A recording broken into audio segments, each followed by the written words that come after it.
બેઠકમાં ગેરહાજર રહેલા અને વિદેશમાં રહેતા શિક્ષકો ચાંદીપુરાનો મુદ્દો ગુંજ્યો હતો। ગુજરાત વિધાનસભા ત્રિદિવસીય ચોમાસુ સત્રનો આજથી જ પ્રારંભ થયો છે।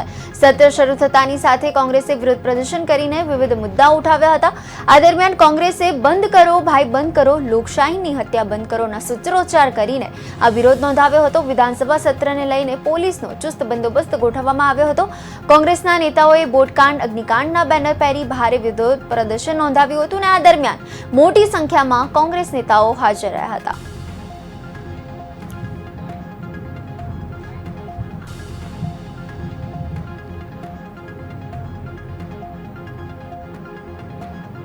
ચારે તરફ ભ્રષ્ટાચાર થતો હોય, ગેરવહીવટ હોય તેની ચર્ચા થવી જરૂરી છે। કેવડિયામાં આદિવાસી યુવાનોની હત્યા થતી હોય કે ગુજરાતમાં જ્યાં દૂધ નથી મળતું ત્યાં ઠેર ઠેર દારૂ મળી રહ્યો છે, ડ્રગ્સનો દિવસે ને દિવસે ગુજરાત તમામ રીતે હબ બની રહ્યું છે, એની ચર્ચા થવી જરૂરી છે।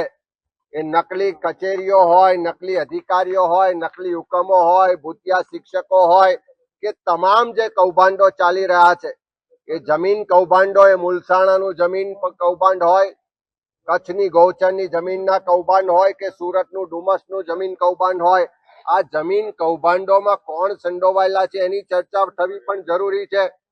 આવા પ્રજાના મોંઘવારી હોય, મંદી હોય, બેરોજગારી હોય, ભરતી પ્રક્રિયામાં જે કૌભાંડો ચાલે છે, જે પરીક્ષાના નામે યુવાનો સાથે મજાક છેતરપિંડી થઈ રહી છે, આ તમામ મુદ્દાઓની ચર્ચા કરવા માટે કોંગ્રેસ પક્ષ દ્વારા પ્રજાના અવાજને બુલંદ કરવા માટે પ્રશ્નોત્તરી કરવામાં આવી હતી।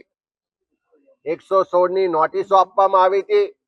એક તો ટૂંકી મુદતનું સત્ર બોલાવવાનું, વધારે ચર્ચા ના થાય, પ્રજાના પ્રશ્નો વિરોધ પક્ષ ઉઠાવી ના શકે એટલા માટે પ્રશ્નોત્તરી કાઢી નાખવામાં આવે। ટૂંકી મુદતના પ્રશ્નોમાં વિધાનસભામાં અમારી પાસે બધા જ પુરાવા છે કે અગ્નિકાંડનો પ્રશ્ન હોય, આદિવાસી યુવાનોની હત્યાની વાત હોય, ડ્રગ્સની વાત હોય, ભૂતિયા કચેરીઓ કે ભૂતિયા શિક્ષકોની વાત હોય, આ બધા જ મુદ્દાને લઈ અને કોંગ્રેસના અમારા ધારાસભ્યશ્રીઓએ પ્રશ્નો પૂછ્યા, પણ મંત્રીશ્રીઓ છુપાવવામાં